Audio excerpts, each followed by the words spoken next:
বস্তুতে যারা অভ্যস্ত তারা মাঝে মাঝে বস্তুকে খোদাও ভাবে। বস্তুকে ওরা এটাই বলে যে মানি পাওয়ারফুল, সব শক্তির ঊর্ধ্বে হলো টাকা। অভ্যস্ত করা ব্যতীত আমল করাটা এত সহজ না,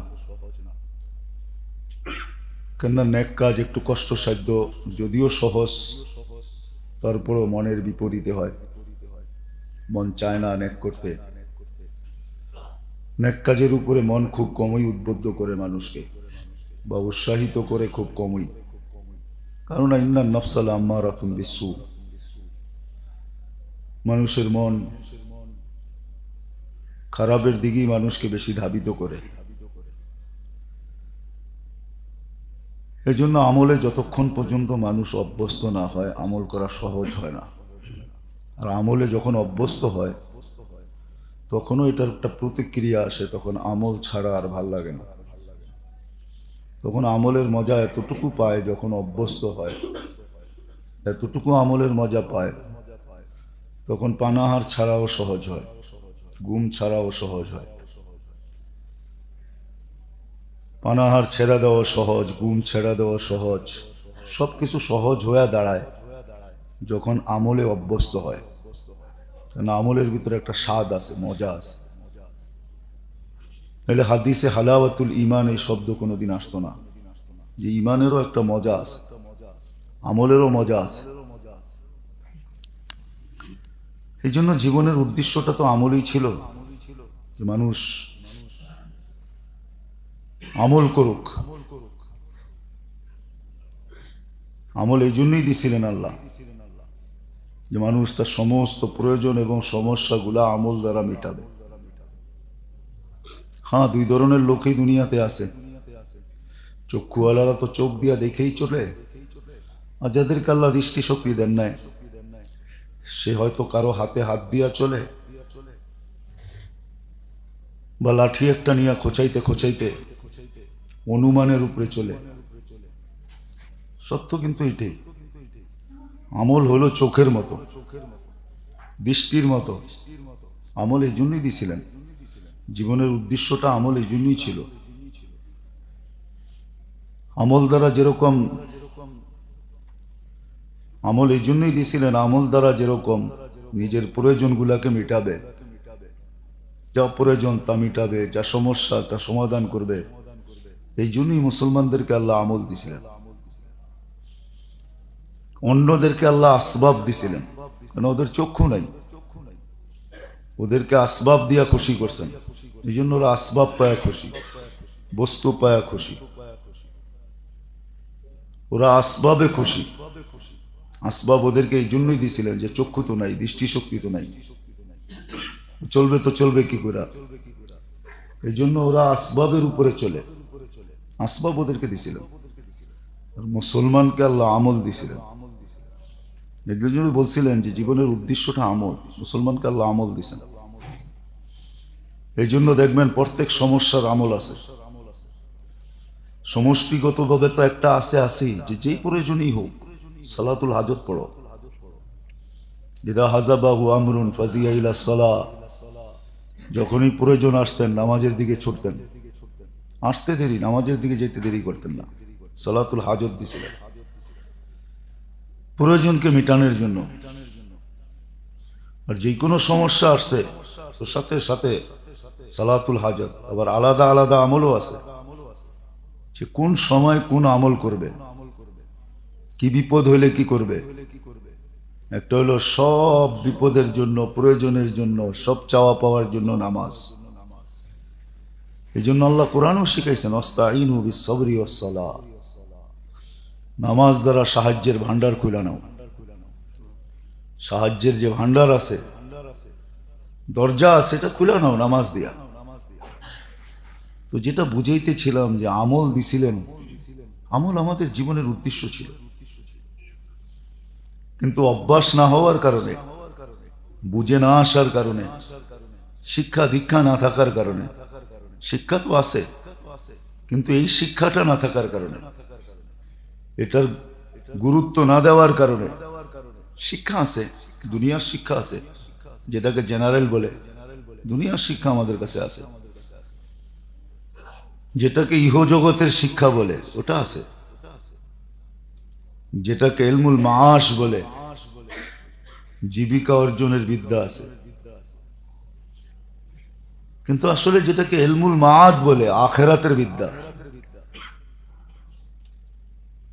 হ্যাঁ, যেটা ইলমুল আখিরা, আখিরাতের বিদ্যা, ওটা আমাদের কাছে নাই। ওটার প্রয়োজনও মনে করতেছি না। মোটা মোটাও না, চিকন চিকন তো বাদেই, মোটা মোটাও না, মোটাটাও জানি না, শিখিও না। যার কারণে প্রত্যেক সমস্যার জন্য যে আলাদা আলাদা আমল আছে এটা তো জানি না, শিখি নাই।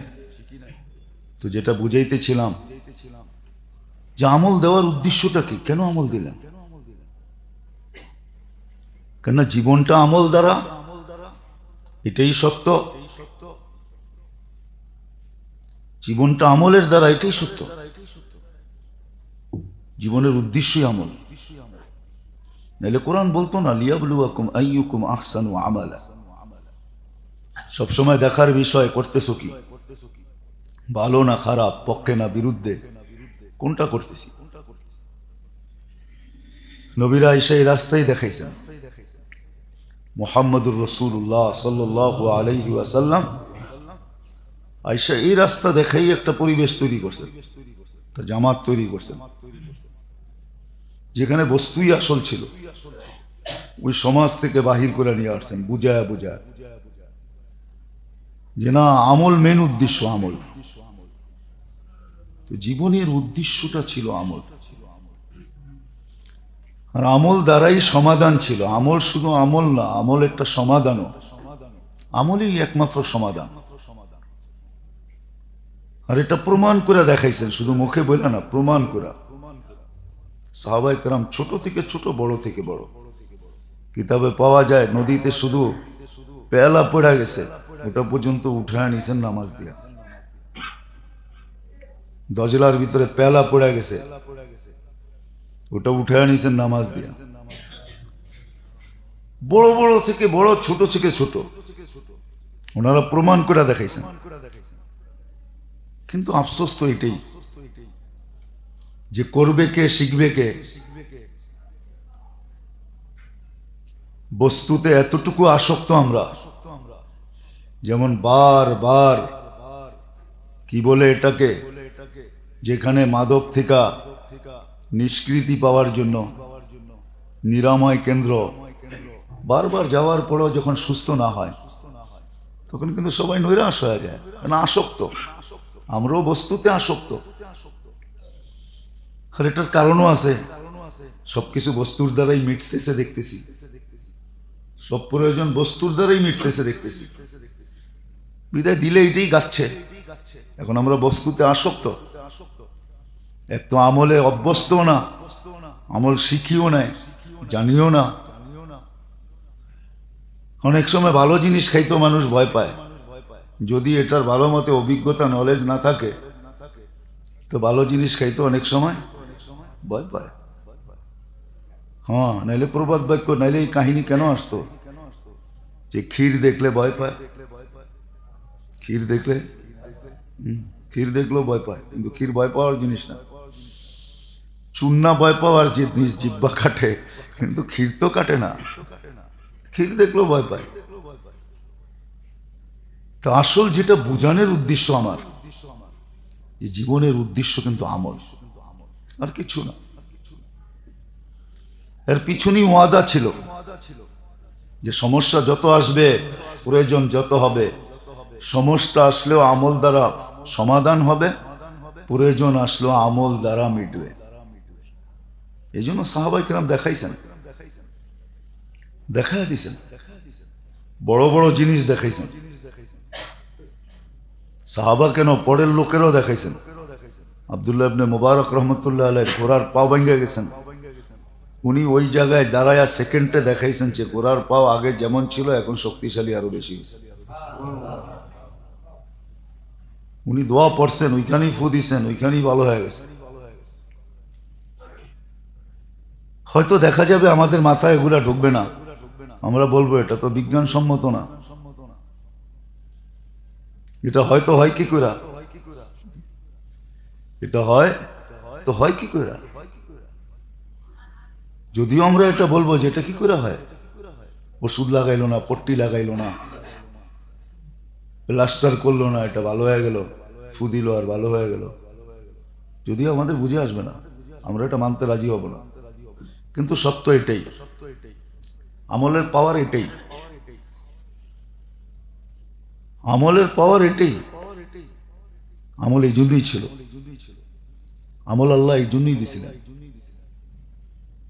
জীবনের উদ্দেশ্য আমল এই জন্যই বানাইছিলেন, কেন আল্লাহ এটাই দেখবে, আর কিছু দেখবে না। কার জীবনটা আমলে সাজানো এটাই দেখবে, নাহলে আমল কেন দিতেন আল্লাহ। কার জীবনটা আমলে কতটুকু সাজানো এটাই আল্লাহ দেখবেন, কে কতটুকু সাজায় নিয়ে আসছে,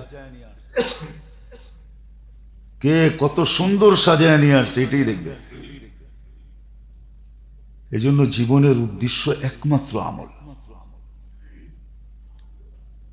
এই জন্যই শিখা উচিত, সাহাবায়ে কেরামকে আল্লাহ রাসূল শিখাইছেন যে কখন কোন আমল করবে, কোন সমস্যার জন্য কি করবে, কি চাইতে হইলে কি করবে, আগে আমল শিখাইছেন। প্রথম আমল, পরে আসবাব শিখাইছেন। এমন না যে আসবাব শিখান নাই, যে আসবাব ছেড়ে দিব, সমস্ত বস্তু কি ত্যাগ করব, না, বস্তু ত্যাগ করা শিখান নাই,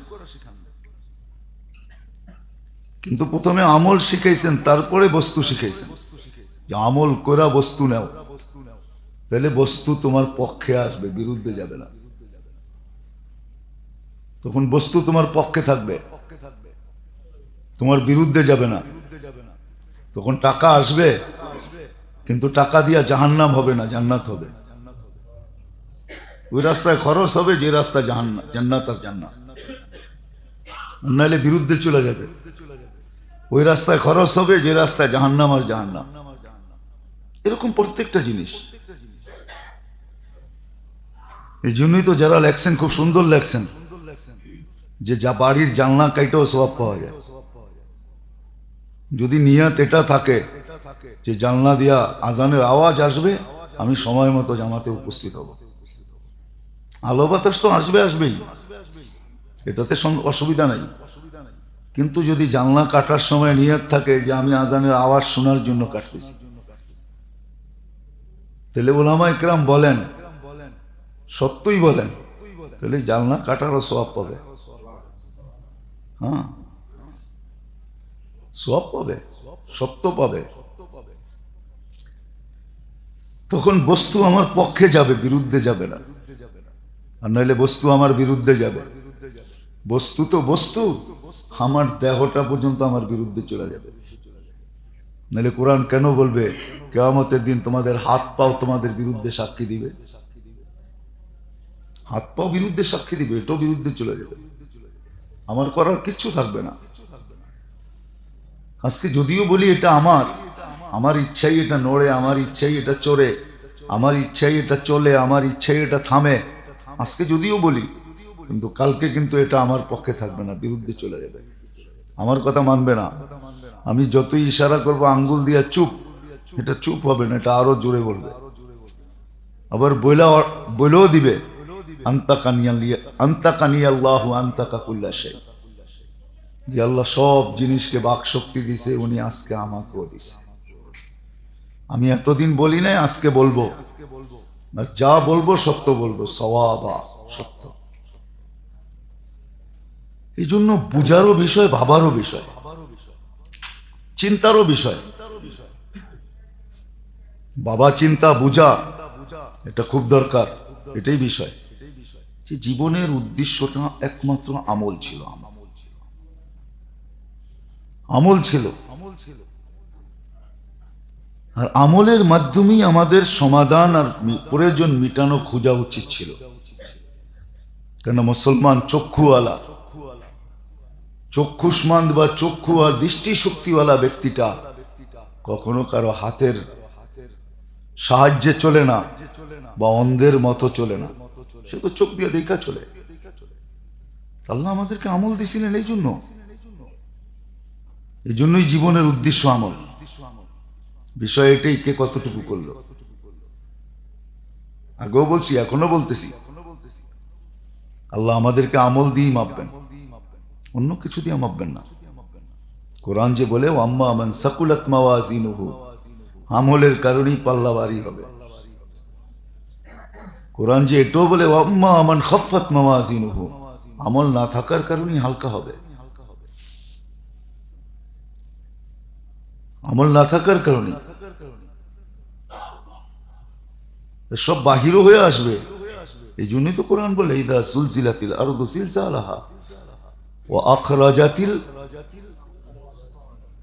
আখরাজাতিল আরদু আসকালাহা, যা জমিনে রাখা আছে সব বাহির করে উপরে দিয়ে দিবে। আমাদের সবকিছু জমিন ফাঁস করে দিবে, গোপন থেকে গোপন তথ্য। এজন্য জীবনের উদ্দেশ্য একমাত্র আমল ছিল। হাদিসও এটা বলে খালাকতুকা লিল ইবাদা ফালা তালআব, তোমাকে আমলের জন্যই সৃষ্টি। ইবাদত বলতেই আমল বোঝায়, আমলের জন্যই সৃষ্টি, ইবাদতের জন্যই তোমাকে সৃষ্টি। ওমা খালাকতুল জিন্না ওয়াল ইনসা ইল্লা লিয়াবুদুন, ইবাদতের জন্য সৃষ্টি, আমলের জন্যই সৃষ্টি, আমলের জন্যই সৃষ্টি। এই জন্য অতীতও ছিল, আজকেও আছে, যতদিন দুনিয়া থাকবে এটাই থাকবে। কেউ সমাধান আমল দ্বারা করে, কেউ সমাধান বস্তু দ্বারা করে। বস্তু দ্বারা করে, এটার ভিতরে পার্থক্য আছে। অভ্যস্ত না হওয়া পর্যন্ত বোঝা যাবে না, মুখ দিয়া বইলা বোঝানো এত সহজ না। যারা বস্তুতে অভ্যস্ত ওদের জন্য তো কিতাবেও একটা কথা লেখা আছে। বস্তুতে যারা অভ্যস্ত তারা মাঝে মাঝে বস্তুকে খোদাও ভাবে। বস্তুকে ওরা এটাই বলে যে মানি পাওয়ারফুল, সব শক্তির ঊর্ধ্বে হলো টাকা। ওরা এটাই বিশ্বাসী। আরেকটু পাঠ আছে, যারা আমল শিখছে ওরা বলে ওরা আমলে বিশ্বাস। ওরা বলে পাওয়ার আমলই রাখছে আল্লাহ, আমলের ভিতরে পাওয়ার আছে, পাওয়ার, আমলের ভিতরে পাওয়ার আছে। তুই দিকে গেলে আবার হারায় যাব, বুঝেও আসবে না যে আমলে কি পাওয়ার আছে। অথচ দেখায় দিছেন, 2 রাকাত পড়া দেখায় দিছেন। একজন দেখান নাই, 2 জন দেখান নাই, হাজারো দেখায় দিছে এই পর্যন্ত, যে 2 রাকাত পড়া ওই কাজ করা দেখাইছেন যেটা সমগ্র সৃষ্টি মিলা করা সম্ভব না, কোন শক্তি দিয়ে সম্ভব না। 2 রাকাত দিয়ে দেখায় দিছেন, 2 রাকাত দিয়ে দেখায় দিছেন।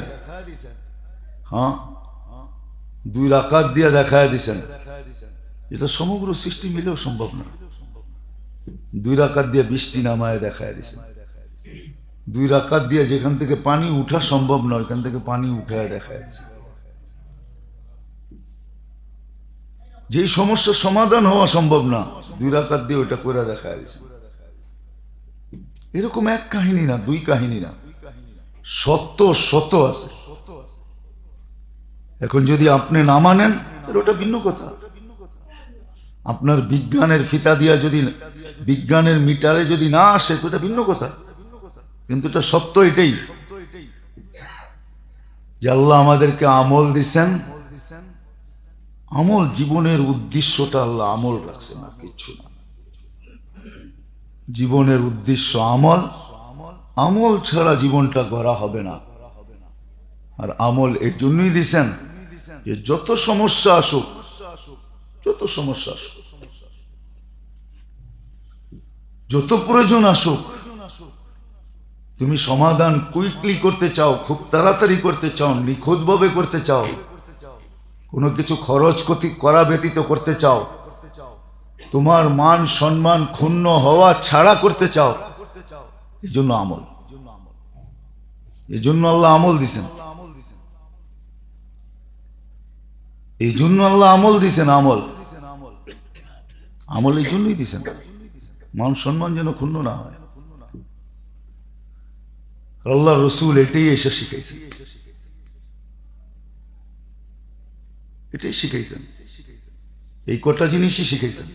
মূল উদ্দেশ্যই তিনটা,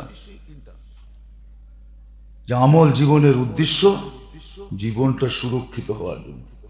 জীবন সুরক্ষিত হয়ে গেল, আমলের দ্বারা জীবন সুরক্ষিত হয়। দ্বিতীয় আমল এই জন্য দিছেন যে সমস্যার সমাধান হয়।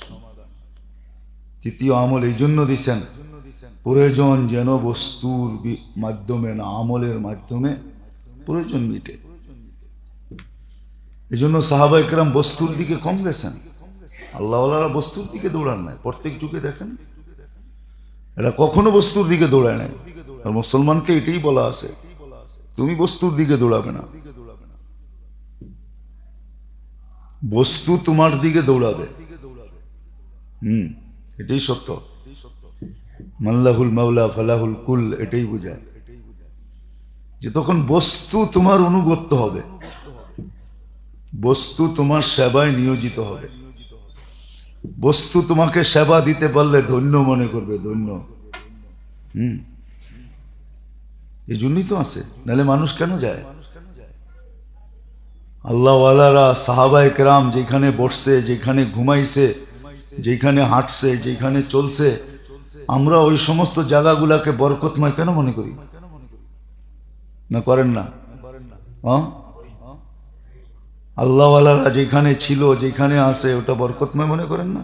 কেন করেন? করার তো দরকার নাই। যুক্তি দিয়া বোঝেন বা আমাকে বোঝান, কেন? বোঝা গেল বস্তু ওদের অধীন, সৃষ্টিটাও ওদের অধীন, দুনিয়াটাও ওদের অধীন। আর এটা আল্লাহরই ঘোষণা, সব তোমার, সব তোমার অধীন হবে। কেন আমি আল্লাহ যখন তোমার পক্ষে, তোমার বিরুদ্ধে যায় তো যায় কে? কে তোমার বিরুদ্ধে যায়? কেন আমি আল্লাহই তো তোমার পক্ষে। কেন আমল দ্বারা আল্লাহ পক্ষে হয়, আল্লাহ রসুল পক্ষে হয়। দুজন যখন পক্ষে হয়ে যায়, আবার এখানে একটা বুঝের কথা কিন্তু আছে, শুধু আল্লাহ পক্ষে হইলে হবে না। আল্লাহ শুধু কারো পক্ষে হন না, আল্লাহ পক্ষে ওই সময়ই হন যখন মুহাম্মদুর রাসূলুল্লাহ পক্ষে হয়। আল্লাহ রসুল পক্ষে না হইলে আল্লাহ পক্ষে হবে না, এটা কিন্তু বুঝতে হবে। এটা মাথার ভিতরে রাখতে হবে। মুহাম্মদুর রাসূলুল্লাহ সাল্লাল্লাহু আলাইহি ওয়াসাল্লাম পক্ষে না হইলে আল্লাহ আপনার পক্ষে হবে না। আপনি যদি বলেন যে আল্লাহ আমার পক্ষে, তখন দেখতে হবে মুহাম্মদুর রাসূলুল্লাহ সাল্লাল্লাহু আলাইহি ওয়াসাল্লাম আপনার পক্ষে কিনা, আমার পক্ষে কিনা। কারণ আল্লাহর এটাই ঘোষণা, শুধু লা ইলাহা আল্লাহর কাছে গ্রহণযোগ্য না যতক্ষণ পর্যন্ত মুহাম্মদুর রাসূলুল্লাহ সাল্লাল্লাহু আলাইহি ওয়াসাল্লাম না পড়বো, ততক্ষণ পর্যন্ত শুধু লা ইলাহা ইল্লাল্লাহ আল্লাহর কাছে গ্রহণযোগ্য না। এটাও কিন্তু অনেকে ধোঁকা খায়। আল্লাহ পক্ষে ওই সময়ই হবে যখন মুহাম্মদুর রাসূলুল্লাহ সাল্লাল্লাহু আলাইহি ওয়াসাল্লাম আমার পক্ষে। আর দুইজন যখন পক্ষে, সমস্ত বস্তু সৃষ্টি সব ওই ব্যক্তির পক্ষে, ওই ব্যক্তির অধীন। এই জন্য বারবার কিন্তু একটা জিনিসই ঘুরায় ঘুরায় বলতেছি, যদি আল্লাহ দিলে লাগায়, আমাদের দিলে বসে। জীবনের উদ্দেশ্যটা কিন্তু আমল, আমল। এই জন্য আমল যে শুধু আমল